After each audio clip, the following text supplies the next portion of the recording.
MC.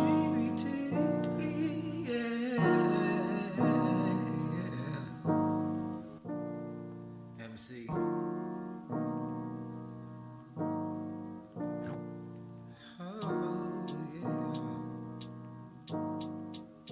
And you want me to be regular? No, that's not my style. That's not my style. And you think that I'm a settler? No, that's not my style. And you think that I am similar on which way to go? Same to the flow, aim high that low with the flight controller, ice colder than the coldest stove. And you want it more, so no flight control. Here's the signature, finisher. Took too many jobs, took me wrong, life was so incomplete. Question seeks the answer, cancer man at a glance at a sweetest seat. Spectre of my own mental sector, vector gone with the bog fog rusting. Too many true blue, plenty nights despite right hip-hop type MCs. You knew I was coming in with a rhyme, need a work, perks, king berserk, California groove insert, quirks in a style, take a while, spurt smooth with the marble style, turn first. Music replenisher, victor with the vision, prove it spectacular, closing in the distance, do it vernacular, use the words persistence, people coming in with the crop with repentance. Took me a long time to pave my grind. Took the wrong race at the wrong time. Now I'm gonna hurt medulla. I'm a god, a lot of bump thumper. I'm spitting love, I'm lit, and I'm quality. Clips follow me with the style, take a while. Want me to be regular? That's not my style. And you think that I'm a settler? That's not my No. style. And you think that I'm similar on which way to go? Same to the flow, aim high and low with the flight controller, ice colder than the coldest stove. And you want it more, so no more flight control. Here's the signature, finisher. I'm like, money's the mission, Mary's no virgin. Turning off the lights, yo, we lowering the curtain. This carpet that I'm laying, know it must be a Persian. I'm dancing with that death, y'all just know that I've been flirting. I'm wearing, yo, a turban. On table, yes, I'm turning. My bridges, yes, I'm burning. And nothing is for certain but that living and that dying. Do y'all really want to try it? Now y'all really even trying? While y'all even ask me why? That's that smooth flow. Switch it up like y'all don't know. Been a pro like since the day I just came up out the womb. I was grooving to a tune like what it really do. Y'all just out of sight, thinking that y'all really want to fight. Y'all just fighting on the steez, yo, that swag out the ass. So y'all was thinking trash can flow, but y'all don't really know. This was real talk from a real boy, from a real block with the real ties, gang shit, no lie. Me to be regular. And you want me to be regular. It's not my style.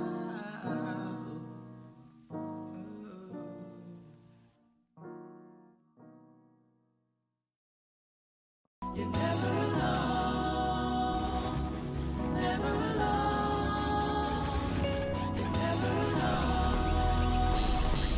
never alone.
Welcome to my daily mental health stream.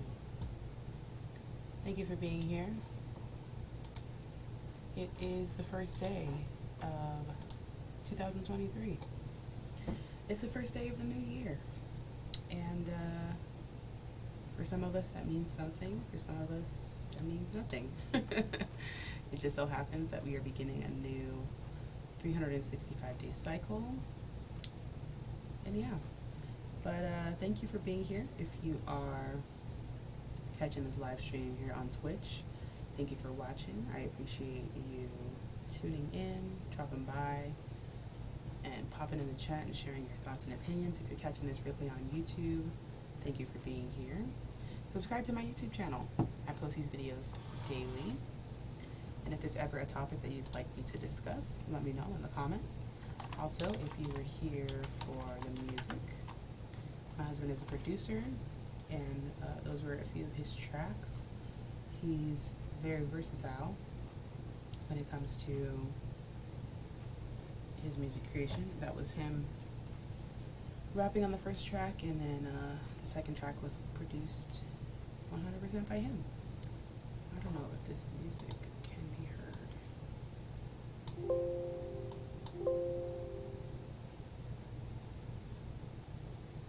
It's there. I mean, I can hear it. There it goes. It's really low. That's fine. All right, friends. Today I want to discuss taking off our cape as Black women. So I had the opportunity to ask a couple of Black women, well, asking my Black Moms group a while ago, the question I asked was, how would your life be different if people didn't expect you to be a Superwoman? So I got some responses that I definitely wasn't expecting, and they kind of made me sad. So the question again was, how different would your life be if people didn't expect you to be a Superwoman? Now, I'm not going to share the names of the women because I didn't ask for their permission to share their names. But I'd like to read some of these responses. So the first is less busy, but when we recognize it, we should definitely start taking steps to take the super off the woman. I now try to make it known the things that are needed in the home and ask for them to be brought when he gets off of work instead of trying to go and get them myself. Same with my baby. If I'm tired, now I say it. I'm definitely the type of woman that wants to do everything. Cooking and making everyone's plates. As of lately, I hear him making his own plates when he gets home from work because I've been vocalizing that I'm tired. And I love that in this comment, she shares that, she recognizes that she's the type of woman that typically tries to do everything on her own. But because of the fact that she recognizes it, she's taking steps to change that. Instead of just saying, this is how I am and this is how I'm going to be forever. She recognizes that there's an area of opportunity for growth for her, and she's taking active steps. Not just, I'll try, but taking active steps in communicating to her partner that she's tired and that she needs him to carry a little bit more of the load when it comes to their shared responsibilities.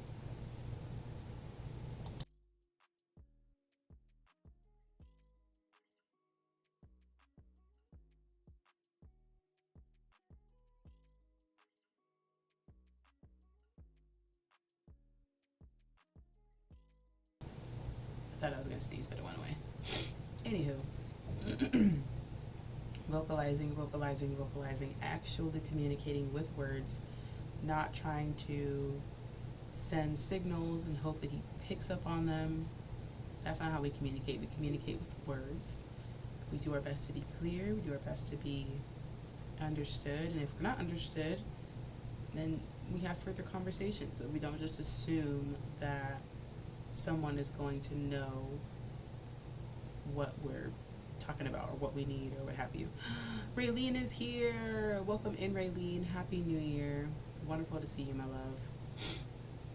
Alright, so next, I actually had someone say,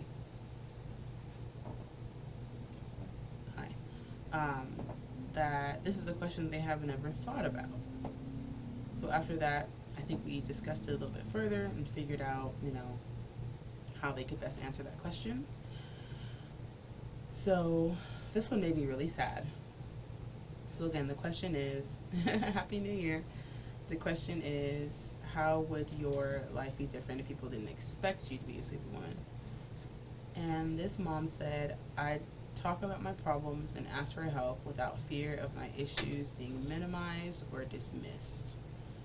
And this one probably resonated with me the most because it happens way too often where we express what's going on with us, we express our concerns, we express what we need, and instead of being met with, someone hearing us and understanding and recognizing that that's our truth and that's how we perceive things and that's our life, typically they respond in a way that says, what you're going through can't be that bad, or, women have been doing this for hundreds of thousands of years. You're not the first mother, you're not the first wife, you're not the first this, you're not the first that.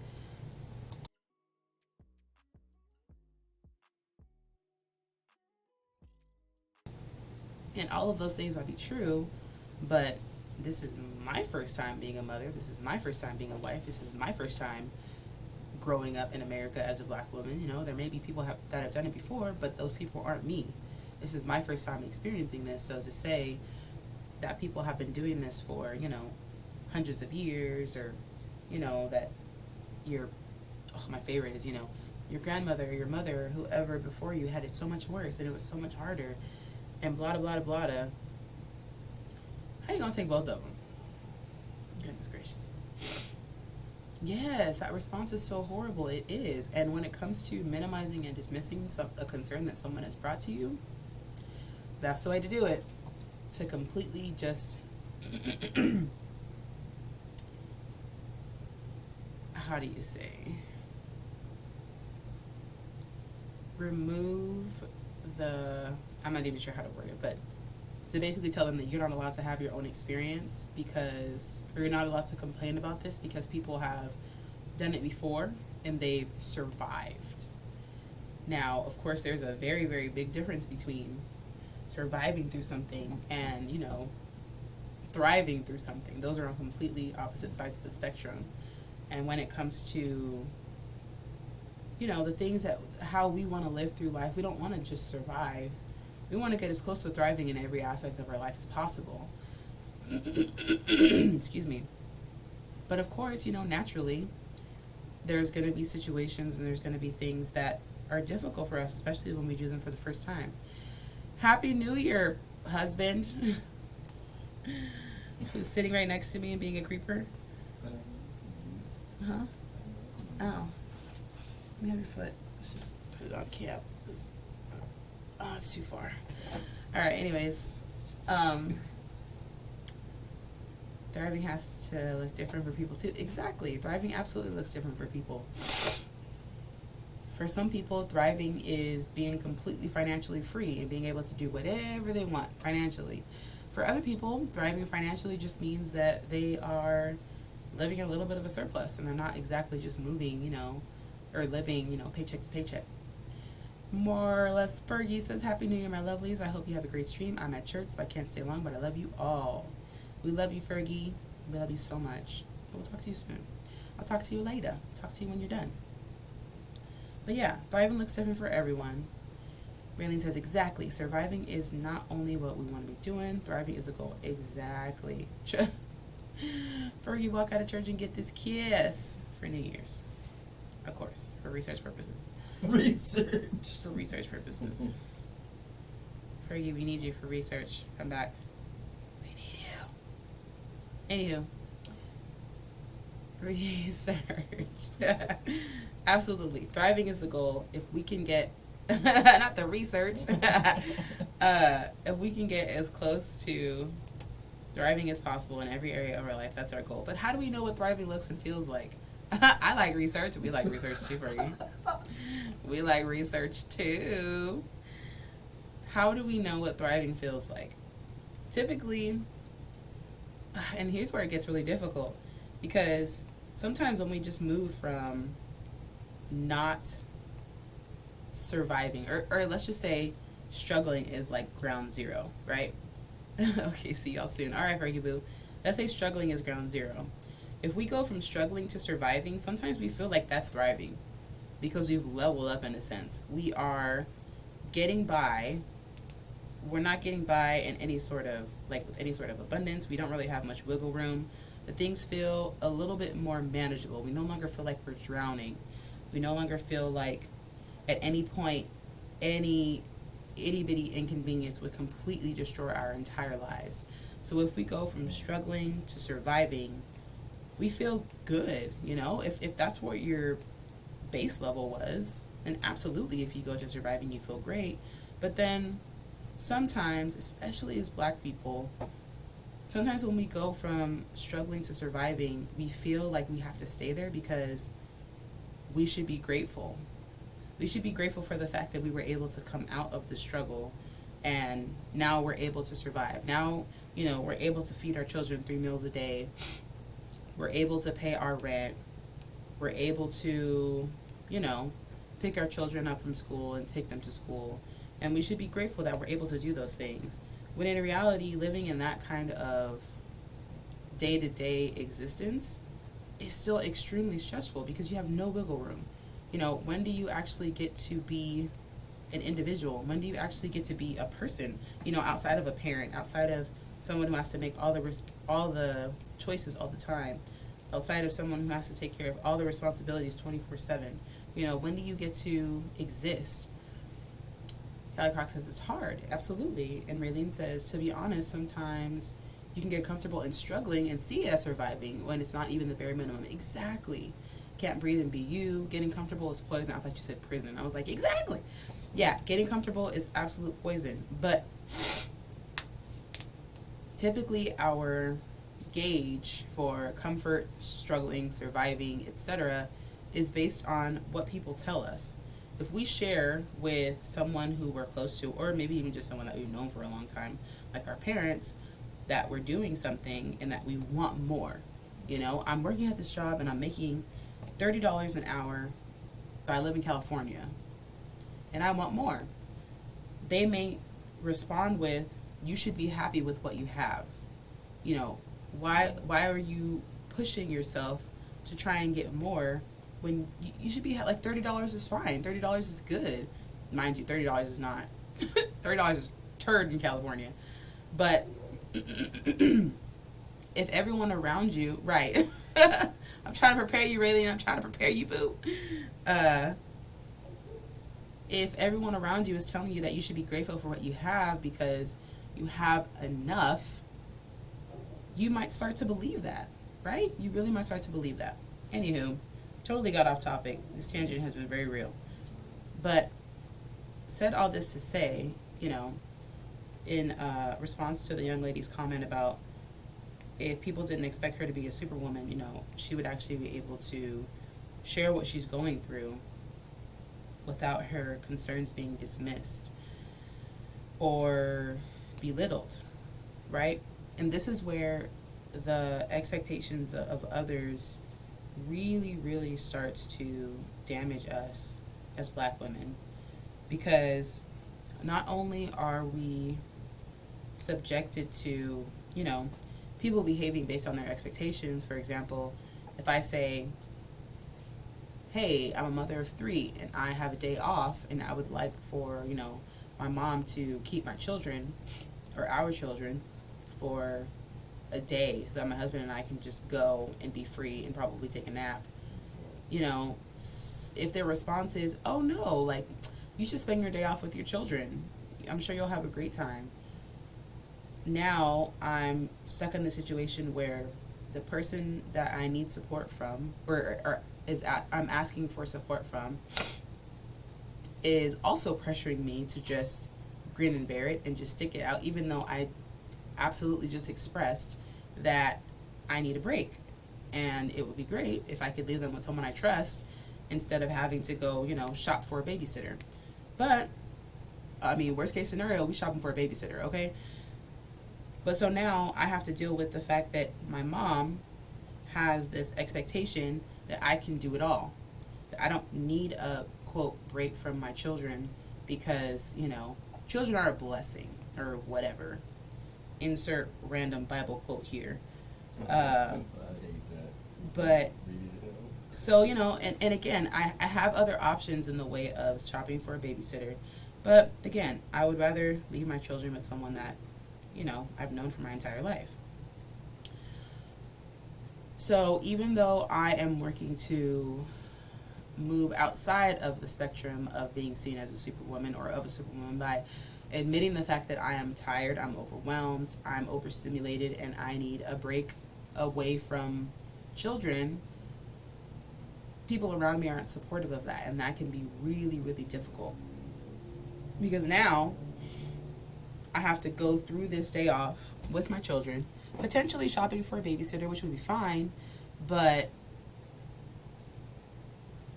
I probably won't be able to actually utilize my day off to its full potential because I have someone who's available but not willing to help me in this situation. Raylene asks, what is a superwoman? I think I understand mostly, but it's a term I haven't heard before. So a superwoman essentially is a woman a black woman who people believe can do it all. They can have a thriving career. They can keep their house completely managed and in order. They can have great relationships with their kids and show up to all their kids' practices and do everything for their children. They can be there for their husband and partner and have, do the things that they need to do to support that relationship. But rarely, if ever, are they seen as just the individual that they are. They're rarely ever seen as just the woman that they are, and we as individuals have needs. But as a superwoman, not only are you perceived as someone who can take care of everything and everyone else around you, you're also perceived as a woman who sees more value in being the helper than being the helped. So as much as it's about the outside expectations, it's also about the way that we view ourselves. We view ourselves as someone who can and should do it all because we don't trust that people are going to do it the same way or as best as we would. We have trouble delegating because we believe that, it's a waste of time because if I have to delegate it, I might as well just do it myself. We often have trouble, I guess you could say, loosening the reins when it comes to our responsibilities and things like that. And we have a tendency to be emotionally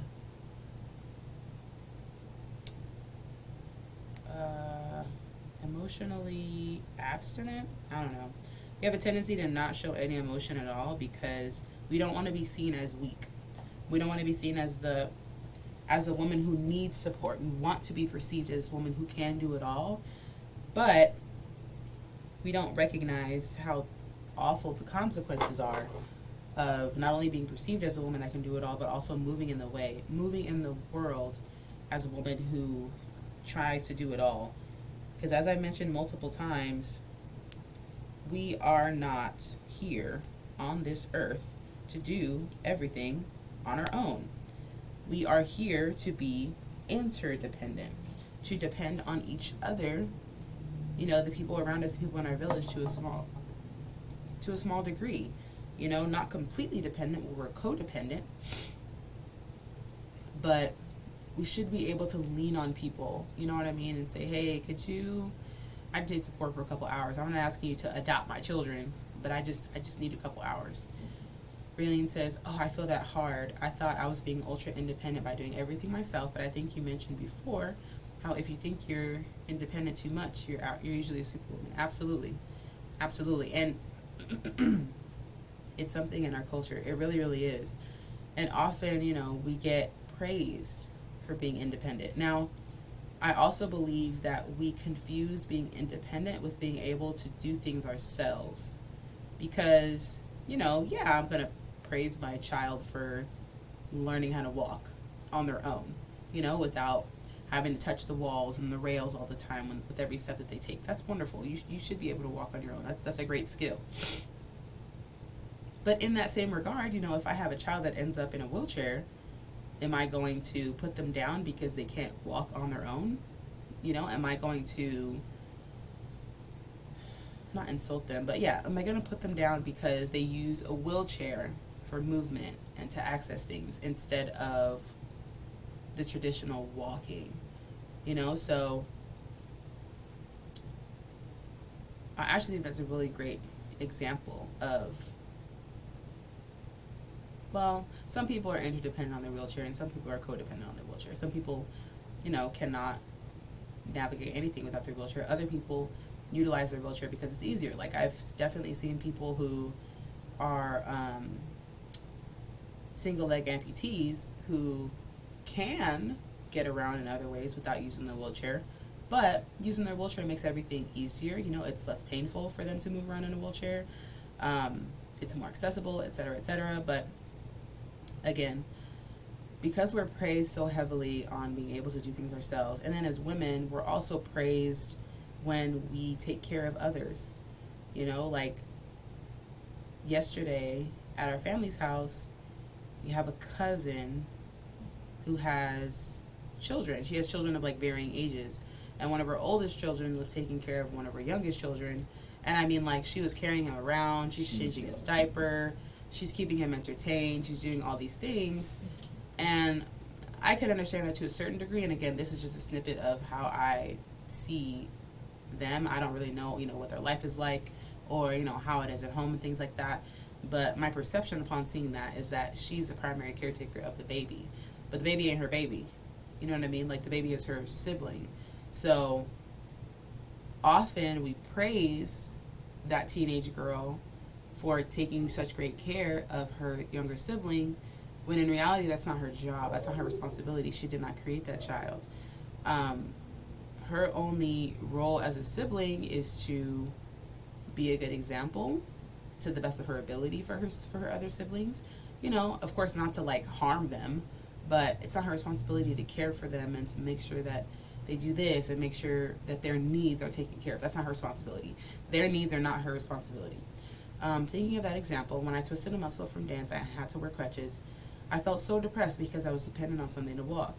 Then because of wanting to depend on only myself so deeply, that was really hard to go through. Exactly, right? And it's like, in this moment, in this, you know, where as your body is in this state, you need this tool to navigate the world. Like, you need this tool to travel, to get around, to, you know, blink. But we feel as if we are lacking, or as if something's wrong with us. We feel down on ourselves when we have to use tools or something outside of like our own body, you know, especially when it comes to movement, to like get around or to walk or whatever, when in reality there's something wrong with that. And I think that often, you know, to your point, Raylene, often we feel bad for people who use wheelchairs, you know, because we see them as like lacking or weak or broken, when in reality they're just utilizing a tool to navigate the world. There's nothing wrong with them. They're just utilizing a tool. But, you know, I've talked about this, I don't know, it's been a long time, but, you know, this is one of the many, many reasons why it frustrates me how separated students are at school. You know, we have these very small class groups of differently abled students, whether it be cognitively or physically, and they are not blended into the general population. And so from a very young age, people that are that have physical or cognitive disabilities are viewed as like other, you know, are viewed as like less than. Perception changes. Yeah, exactly. They're using a tool. On top of that, they will have a different point of view too that we don't understand. Exactly. Like, I remember seeing on Instagram, it's probably been like a year or so, this woman who was sharing something so simple, which seemed insane to me. She was sharing how difficult it is to navigate her college campus in a wheelchair. And she was trying to get into like the food hall. And around the entire building is a step. Around the entire building. And she's like, how am I supposed to get inside this building? Like, I don't have a way to get over this step because I move around in a wheelchair. So I need, you know, smooth, straight surfaces. Around the entire building was a step. And it was like, I feel personally that the solution to that is easy. You just build a ramp. Or you create a safe makeshift ramp in the meantime, you know, until you have the opportunity to build an actual ramp. But the fact that we have handicapped parking spaces everywhere, but we don't have places that are completely accessible via a wheelchair is mind-blowing, you know? Right, it's really so easy to make a ramp, exactly. And it wasn't like a huge step. It wasn't like a staircase. It was like a single step. So the solution to that for me would be really easy. It would be to literally, I don't know, go to a hardware store, you know, get whoever on campus does the maintenance or what have you. I mean, even if they have to hire a construction company to do that, it's that urgent of a need. It shouldn't be a conversation. It shouldn't have to go to a board. You know what I mean? It should just happen. But to the point of that, often we as Black women look at people who ask for help or need support, like our children or people who are differently abled or etc. We look to them as less than because, as I mentioned, we place such a high value on being the helper versus being the helped. If you are someone who receives help or asks for help, you're perceived as weak and as if you can't handle things on your own, as if you can't do things on your own, when in reality, that couldn't be farther from the truth.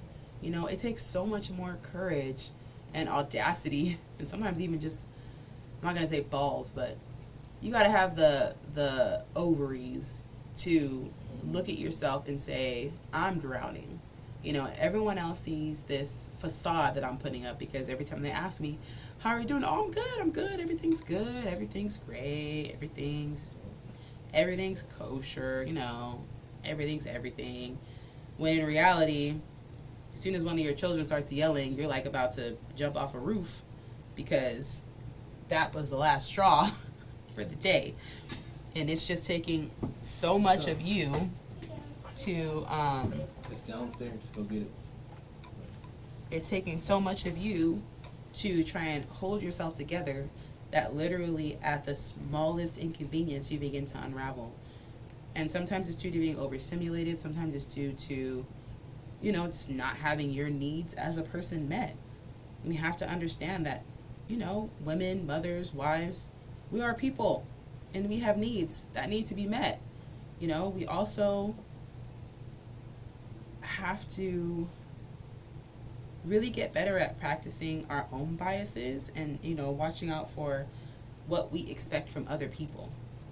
Because just as much as we are the victims, we also can be the culprit.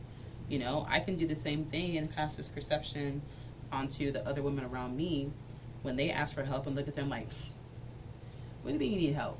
You know, like my grandmother raised 11 children. I mean, well, she gave birth to 11 children. And I could use that as a reason why me asking for help doesn't make any sense because, you know, I only have three. When in reality, the culture that my mother and her siblings were raised in was that essentially as soon as her daughters came of age, essentially they were raising the children. You know what I mean? And so that's another reason why there's this perception or this belief that, you know, we are here to take care of everyone. Because if you grow up raising your younger siblings, then naturally when you have children, you're going to believe that all of their needs are 100% your responsibility. And if at no point, or if at very few points in your own lifetime or your own childhood, you were able to just be a child and only care for, you know, your own needs or your own whatever, it's going to be really difficult to put yourself first in any situation. What's up, love? What's up? What's up, babe? Do you need something? Yes, you do. Come here, please, and let us know what you need. Yeah, because you're just standing there. And why are you standing? What's up, babe? You're just standing here to stand here? Okay, go downstairs. Raylene said, in recent years, I felt actually quite envious of people who could ask for help and have the support network. It takes so long to even notice you think like that. You know what? And that's true. That's very, very true. Because right now, you know, you're in the fog. One of the phrases that people kind of say often is, you can't see the forest for the trees because you're in the forest. So you can't see the trees at all because you're in the midst of it. Whereas if you take a step back, or, you know, if you were in an airplane, for example, and were able to get an aerial view, you can see the forest for the trees because you can actually see the whole big picture. Raylene also says, my mother was like that too. In being an older sister, I had to care for my brother and all 8,272 cousins. Like, yeah, nah, just let me play. Exactly. Just let me play. Like, I should not be subject to caring for the needs of either my younger siblings or my younger cousins or whatever, just because I am this age. I, too, am still a child. I mean, it's really frustrating. So that example is perfect because you can see how young these beliefs and these expectations get put onto us, you know, at the age of whatever. It really doesn't even, the crazy thing is, it doesn't even matter what age you are. It matters the age of your siblings.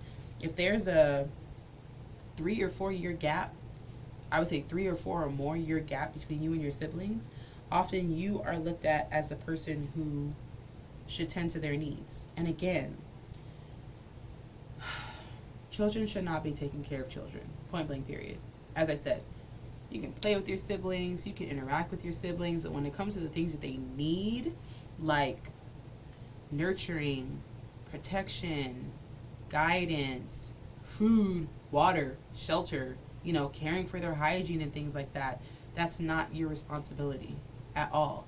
If you are asked to assist in some way, like, hey, Raylene, can you bring me a diaper so I can change your brother's, you know what I mean? Like, can you bring me his diaper bag? Sure, that's fine. But at no point should it be like, okay, Raylene, you know, I need to go do blank, or I need to go cook or something. I need you to take care of, no. I need you to take care of your brother while I cook? No. Raylene says, wow, I never realized this was even a term. Always felt off about that, but didn't know why. But now it makes sense, yeah. It's, and like Kylie Crocodile mentioned, it's a part of our culture. It absolutely is. And it's like an expectation, especially for black women and girls.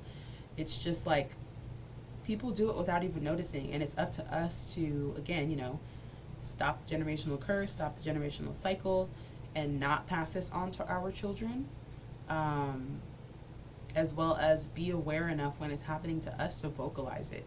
Because if our children see us vocalizing it, excuse me, they're going to be able to recognize, you know, when it happens to them, if it happens to them when they get older, and they'll be able to, like, call it out and do something about it, you know? This is warm. It's not hot. Anyways. Okay. So, once again, the question that I asked was, why do I have an alarm? Oh, I'm supposed to play Stumble Ladies today. Alright, we're gonna see. We're gonna see if I play Stumble Ladies. So the question was, to the black moms, how would your life be different if people didn't expect you to be a Superwoman? This person says, I could breathe and not feel bad for expressing my feelings and need for help. First time parents for me and hubby, and I struggle with asking for help, parentheses, even though my husband tells me to help, or even though my husband tells me to tell him when I need help or allow him to do things with the baby when he asks me if I want him to do it. Ooh, that's a whole other thing. Because I feel bad when he has the baby and it's not as smooth sailing for him and the baby cries. I feel like I'll just do it to make it easier on both of us. There's no need for me to act like a Superwoman, honestly, but I do. I feel this, and I definitely was doing this a lot when Kyrie was a little bit older with my husband. Like, you know, my solution to everything, if the baby was crying, was like, oh, it must be hungry, let me give him some boob, you know? And I had that toolkit, I had that tool in my arsenal You know, like, let me just whip out a boob. He'll be fine. Let me just nurse him. He'll be fine. It doesn't matter what's wrong with him. Let me nurse him. He'll be fine. And so I put it on myself to basically not allow my husband to experience, you know, baby struggles or baby fusses. And then I had to kind of get over it because I realized that I was running myself ragged for not the boob tool. It's a tool. It's a tool. I was running myself ragged for no reason. You know, he would be there basically. My husband would be there basically standing with open arms, like, okay, like I got you. Just, you know, can you pass him to me? And they're like, no, it's fine. I got it. And then, I mean, he could attest to me, you know, having the baby in one arm or on one hip and then trying to, like, you know, solve math equations and take out the trash and feed the dogs and do laundry and also take a nap, you know, with the other arm. And it's just too much. And I've gotten a lot better at it. But it takes practice. And, you know, like I shared with him, I don't have an example of what a two-parent household looks like. Like, I didn't grow up in a two-parent household. I didn't experience a two-parent household in any capacity. So there's also the aspect of, you know, it almost feels like I'm supposed to be the one who cares for the baby all the time. You know what I mean? And it's so interesting because there's a part of you mentally that's like, yo, he needs to be doing more. And then the other part is like, but are you giving him the chance? Like, are you allowing him to do more? And a lot of times that's the issue with us is we, in our minds, say, like, I need help. But then we don't allow anyone to help us. We don't allow anyone in to even provide the support that we need because we're fighting against those two sides of I need and want help, but I'm pretty sure I'm supposed to do everything. Or I believe I'm supposed to do everything. But I need help. But I'm supposed to do everything. But I need help. Like, I'm melting over here. I am literally melting. And so I encourage all of my moms, women, anyone who are, you know, kind of just getting into the swing of practicing relying on other people, practicing leaning on other people, is to leave, like, remove yourself from the situation. Like, if you have trouble allowing your husband to be supportive to you, because, I mean, the baby belongs to both of you. Well, not belongs, but the baby was created by both of you, you know? So you should be able to go back and forth. Now, it's never going to be 50-50, especially in the first couple months of the baby's life, because, you know, again, the boob tool. But, you know, you should be able to rely. And if you can't do it while you're physically there in the home with your husband or partner, then leave. Like, go do something. I don't know, go do something random. Go put gas in your car. Like, just leave the house. Because if it's not in front of you, it'll be easier for you to just detach yourself. Raylene says, I feel like that comes from people saying, if it's not working, just do it yourself. Oh, my grandma, Whiteside, would also say that to me while she watches me take someone's task. That's trash. That's super trash. But again, I hear you, you know, because there's parts of me that would be struggling, pass the baby over to my husband. Baby's fussy, baby's crying, you know, whatever. And I'm like fighting myself to take the baby back, you know, when he's still fussing and crying with me too. But for some reason, if he's fussing and crying with me, I feel like I have more control over it. I don't know. And, you know, like we were talking to our family members yesterday, and they're like, oh, your baby seems like such a good baby. And we're like, nah, he's a good communicator. Like, he's a solid communicator. For the most part, now, if he's fussy, he's either hungry or he's tired. Like, that's it. Before, when he was a little bit younger, it was like he could be hungry, he could be tired, he could be hot, he could be cold, he could be that he just wants me, you know. But now, that's not necessarily the case. Like, if he's fussing, he's either hungry or tired. So, you know, but again, I had to loosen the reins and just allow my husband to be a partner instead of trying to be controlling, and believed that the baby would be better off with me, the baby would be calmer with me, the baby would be, you know, insert whatever here with me. Yeah, I had to get over that belief, and I had to loosen the reins. I had to just let it go, and also tell myself that, you know, the baby's gonna fuss. Suck it, What you need, buddy? Can you say hi? Only Raylene is here. You can come say hi. Oops. What I do? I'm loosening the reins is so hard, but I'm proud of you for doing that. Thank you. Oh. Do you want? Look, hey, you DJ. Look at my chapstick. Your chapstick. I took your chapstick Good. because I needed it. Here, you can use this one. Why? Why did I take your chapstick? Because you put it on your lips, then you lick it off. Yeah, you don't use it. Where is the? Oh my goodness gracious! It was just moving around. Here. But yeah, thank you, Raylene. Thank you for saying that. It's been a practice.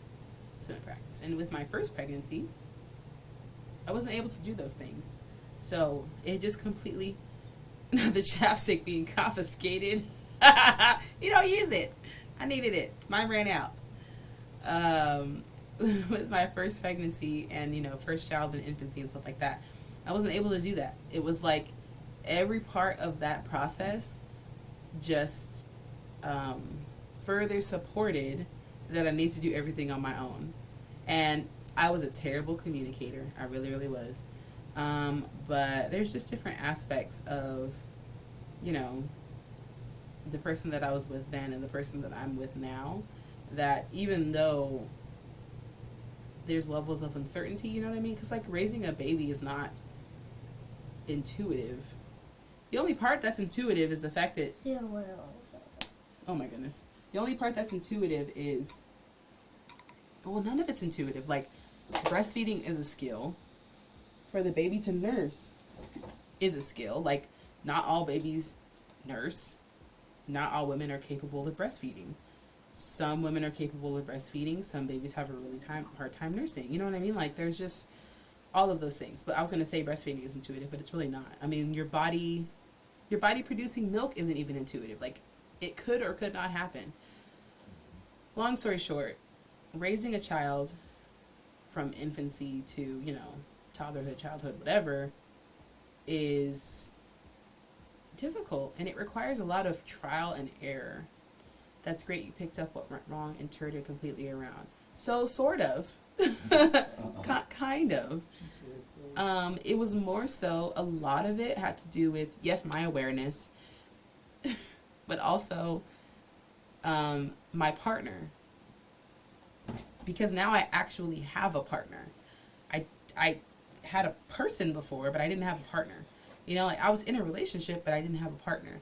I didn't have someone who was willing to say, I can recognize that this is difficult, and it's probably going to be hard for me too, but let me see what I can do. You know what I mean? Let me just try. I'm okay with this being difficult and awkward and frustrating, because it's going to be the same for you as it is for me, but we can do this together. Or at least, you know what I mean? We can be frustrated together. We can struggle together. You don't have to do it by yourself, because I don't know what I'm doing either. For someone to say that and just do their best. I mean, honestly, it's just, oh, I see. You didn't have the second person equally there to support. Exactly. And it again, the equal part is, misconstrued, but just period. You know what I mean? Who I relied on for my first pregnancy was my mom, my son's other grandma, and that was pretty much it. And myself. That was it. And I didn't stay on maternity leave for a very long time. I went back to work pretty quickly. So my mom pretty much raised my son for a long time. My process, my routine for the days were waking up at 5 or 5:30, getting myself ready, waking up DJ, getting him ready, which was just making sure he's dressed warm or whatever, driving 30 or 40 minutes to my mom's house, dropping off DJ, driving another 15 or 20 minutes to work, going to work, working anywhere from 10 to 12 hours, going back to my mom's house, picking up DJ, going back home, And, you know, getting him ready for bed, getting myself ready for bed, dinner. I mean, I did everything. It was as if I was a single parent, but just happened to live with someone else. I mean, even if he was like a regular roommate, I feel like more would have been done. You know what I mean? Because not only did I have to do everything for the baby, I was also still working full time. I mean, full time working. I decided to start a business at the time. Who does that? And then I'd get home and I'd have to still manage the household. Like, I'd still have to wash dishes. I'd still have to see, like, if laundry needed to get done. Blah, blah, blah, blah, blah. Yeah, that sounds like so much on your plate. Exactly. And honestly, if I had just chosen to do things on my own, I probably would have just lived with my mom. You know, like, I would have just lived with my mom, and then I would have saved up. I would have had more support, because then we could have tag teamed. You know, it also would have been a lot easier because I wouldn't have been commuting. At the time, we were kind of forced to move because my ex was ready, or he was offered an opportunity for a promotion, but we lived like an hour away from the location, and they pretty much told him, like, okay, well, if you want this promotion, you have to move closer. So we moved closer, and I was 9 months pregnant at the time. I mean, it wasn't like crazy far from family, but still, you know. So yeah, it was a lot. I mean, in addition to the fact, like, he didn't take any paternity leave at all. He said that he couldn't because the process was too difficult, or basically that's what it came down to. Moving at 9 months is crazy. Girl, it was nuts. And, you know, I was already hyper independent. Like, so hyper independent to the point where, like, which I'm sure this happens to everyone when they're pregnant, especially if they're working and then they go on maternity leave. That last 4 weeks, I was so bored. I was like, what do I do? Just walk my dog every day. I'm sure my dog was tired of me. Nah, he probably loved it. But I would, like, go to my job, be like, you guys need coffee? You guys want me to go bring you lunch? Like, I was so bored because I was just at home by myself. It was so weird. But anywho, yeah, just the difference of of going through something with someone and them recognizing, like, this doesn't look like it's easy for you. You know? Like, I feel like there are certain things that just have to be experienced. And I feel like child rearing is one of those kinds of things. But if you are not... Because here's the thing, like, someone could say to me, like, my husband could say to me right now, like, I can tell that's not difficult for you. Let me do blank.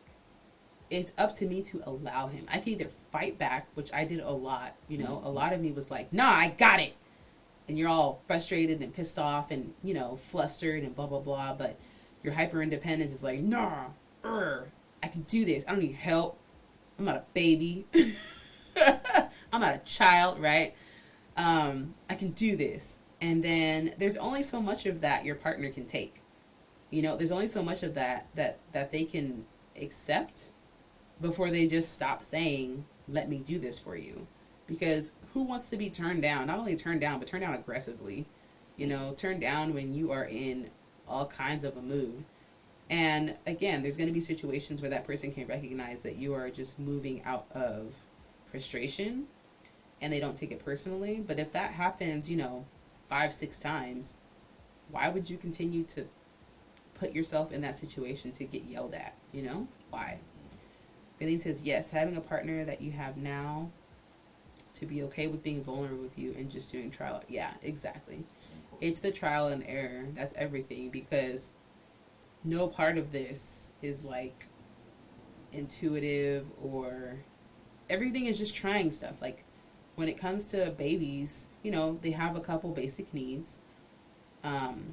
You know, being hungry, getting their diaper changed, being sleepy. I would say those are like their basic needs, right? Like reasons that would make them cry. But sometimes they have other little things. Like for a while, Kairu would just get too hot. Like he would just be uncomfortable and hot, especially if he started crying in his car seat. His little body would start sweating, and then he would get even fussier because he'd be hot, and there's no way I can cool him down in a car seat. Like I just can't. So then I get frustrated because I'm like driving, trying to get to wherever I'm going, probably even on the way home, and I can't console him, so I just have to listen to him cry. for however amount of time until I get to wherever I'm going. So then, you know, listening to a baby cry and being unable to console them is exhausting. It's like that by itself is exhausting. Hearing a baby cry is exhausting. It really, really is. Hearing children talk is exhausting. Sometimes just being around children, period, is exhausting. And that doesn't make you a bad parent. It doesn't make you a bad person. It just makes you human. That's it. Like, but people don't talk about it enough. So then when you say it, it's like, bro, what's wrong with you? Like, are you okay?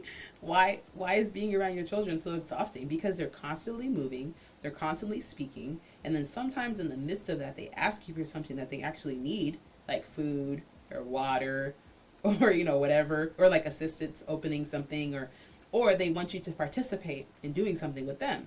You know, they want you to color with them, draw with them, play with them, blah, blah, blah, blah, blah. And these are all completely reasonable requests, but that doesn't make them any less exhausting, you know? So take these mothers who have multiple children who are around this, even if they work full time and their children go to daycare and school, and they're only around it for, you know, 5-6 hours a day from, like, you know, after work to the next morning before the children go to school, it's still exhausting. And to be the type of person who prides themselves on being a helper and not the helped, even through your exhaustion, you're just going to keep going. You're just going to keep going. You're going to continue to manage the household. You're going to continue to, you know, make dinner, blah, blah, blah. Mm-hmm. And one of the top questions that I see asked in this group for moms is, hey moms, how do you balance it all? Everyone is looking for a solution of how to, quote unquote, balance being a mother and a partner and like a student if you go to school, an employee if you go to work, blah, blah, blah, blah, blah. And the solution is there is no balance. You get help. That's it. You get help. You let people help you. You let people support you. You let people in. And if you feel a little less of yourself for a little while, that's okay. It'll pass. I promise. But you have to remind yourself that we are not here to do everything on our own. We're just not. We're just not. Raylene says, yes, it's incredibly exhausting. It is. And again, that's just the nature of the situation. Like, it just is. It just is. It's not about being good or bad or right or wrong. It just is, you know? Okay, love bugs. I gotta wrap up this conversation because I gotta go take a shower and make sure the children eat something that's not cookies, even though that's all I've had this morning so far. Yep, it's just a simple fact. Raylene, thank you for being here. As always, I appreciate you in the contributing in the chat and having the conversation. I'll be back in a little while to stream something.